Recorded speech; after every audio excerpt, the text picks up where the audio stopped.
नमस्कार, मैं रविंद्र कुमार और आप देख रहे हैं बेनिफिट टीवी न्यूज। हम जनता की आवाज़ लगातार उठाते रहते हैं, जनता की समस्याओं को लगातार आप तक पहुंचाते रहते हैं।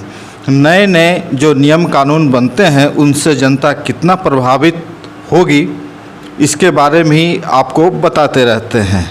आज जो सेना की बहाली का जो नया योजना आया है माननीय नरेंद्र मोदी जी की सरकार में, इससे बिहार ही नहीं पूरे भारत के युवा जो हैं काफ़ी आक्रोशित हैं और बिहार में और हरियाणा में और कई प्रदेशों में ट्रेन रोका गया, जगह जगह आगजनी की गई, रोड जाम किया गया और इसमें 4 साल का जो सेना में बहाली का प्रावधान किया गया है उसके लेके युवाओं में काफ़ी आक्रोश है। हमारे साथ हैं समाज सेवी और राजनीतिज्ञ इंजीनियर साहब, राजकुमार इंजीनियर साहब, और हम बात करने वाले हैं विस्तार से इस विषय में कि आखिर ये समस्याओं क्यों हो रहा है, युवाओं में आक्रोश क्यों है, केंद्र सरकार की योजना को युवा क्यों नहीं समझ पा रहे हैं। इस सारी बातों पे हम विस्तार से चर्चा करेंगे। हमारे साथ हैं इंजीनियर राजकुमार पासवान जी, तो आपका बहुत बहुत स्वागत है। सर, बताया जाए कि ये जो आंदोलन हो रहा है बिहार में और अन्य प्रदेशों में और रेलवे को नुकसान पहुंचाया गया, क्या यह आंदोलन इस तरह का सही है?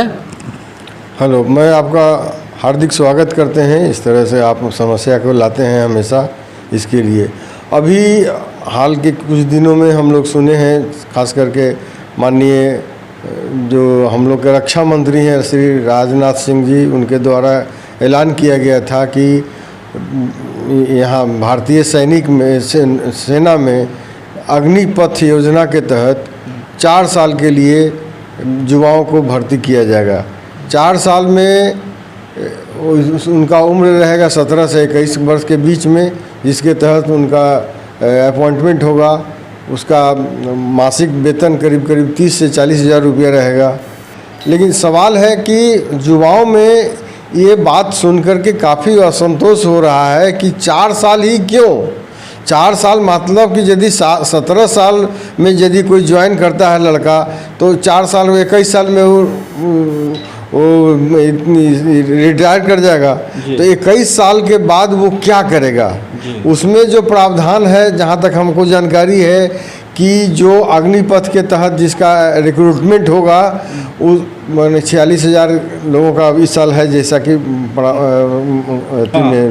पढ़े हैं। तो 46 हज़ार में 25% का ही आगे एक्सटेंशन मिलेगा। तो 25%, 46 हज़ार में 25% यदि एक्सटेंशन मिलता है, जैसा कि पेपर में दिया है, टाइम्स ऑफ इंडिया में हम पढ़ रहे थे, तो उसमें दिया हुआ था। तो 46 हज़ार मतलब 23 11 हज़ार, 11 साढ़े 11 हज़ार या 12 हज़ार के आसपास। तो बाकी तो लोग वहाँ से रिटायर कर जाएंगे। अब बताइए, जो 18 साल में 17 साल में नौकरी ज्वाइन करेगा तो 22 साल में रिटायर कर जाएगा, 17 साल में ज्वाइन करेगा तो 21 साल में रिटायर कर जाएगा। तो 21, अब बहुत यहाँ तो उम्र का, जैसे बिहार में 35 बरस, 37 बरस, 40 बरस तक है नौकरी में, अति का ये मतलब बहाली होने का जो अधिकतम सीमा है, उम्र है। अब 21 बरस, 22 बरस में जो आदमी, जो लड़का रिटायर करने के बाद फिर उसका क्या होगा आगे? नौकरी करने के बाद एक, हम लोग भी नौकरी में रहे हैं, तो नौकरी करने के बाद एक ट्रेंड बन जाता है आदमी का और उसके तरह तो वो जीता है। लेकिन यहाँ तो 4 साल या 5 साल के बाद, 4 साल के बाद वो हटेगा तो फिर उसको शून्य नज़र आएगा।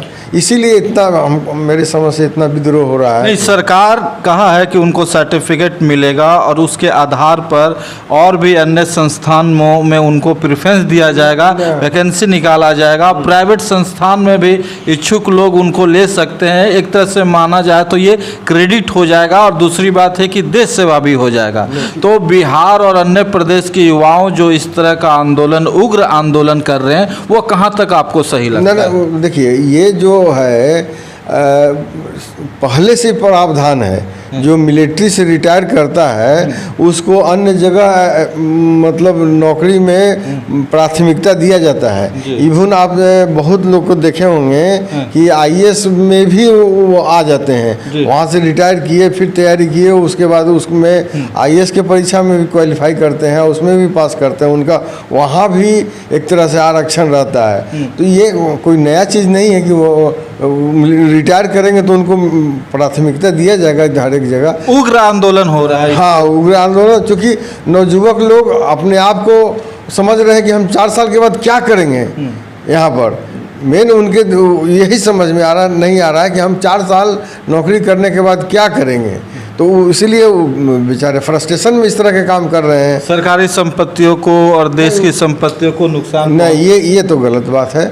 देखिए, आंदोलन करना या अपना प्रदर्शन करना ये हमारे संविधान बाबा साहब हम लोग बना दिए हैं कि कीजिए, लेकिन आप सरकारी संपत्ति को यदि आप हानि पहुंचा रहे हैं तो आप राष्ट्र का हानि पहुंचाते हैं, आप पब्लिक प्रॉपर्टी का हानि पहुंचा रहे हैं। ये तो भाई सराहनीय बात नहीं है, ये एकदम बिल्कुल गलत बात है, इसका हम घोर निंदा करते हैं। पूरे देश के युवाओं को क्या कहना चाहेगा इस संबंध? नहीं, प्रोटेस्ट कीजिए, प्रोटेस्ट का बहुत तरीका है। आप सत्याग्रह कीजिए, आप जुलूस निकालिए, धरना दीजिए।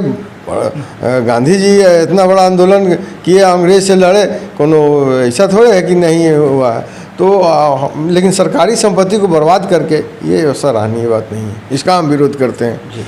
ये हमारे साथ हैं इंजीनियर राजकुमार पासवान जी।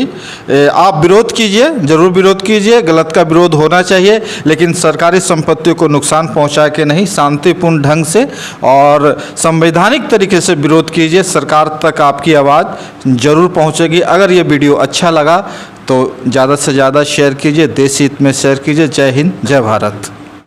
अगर बेनिफिट टीवी का वीडियो आपको पसंद आया तो चैनल को सब्सक्राइब करें और वीडियो को लाइक करें। ज़्यादा से ज़्यादा लोगों तक वीडियो को शेयर करें। धन्यवाद।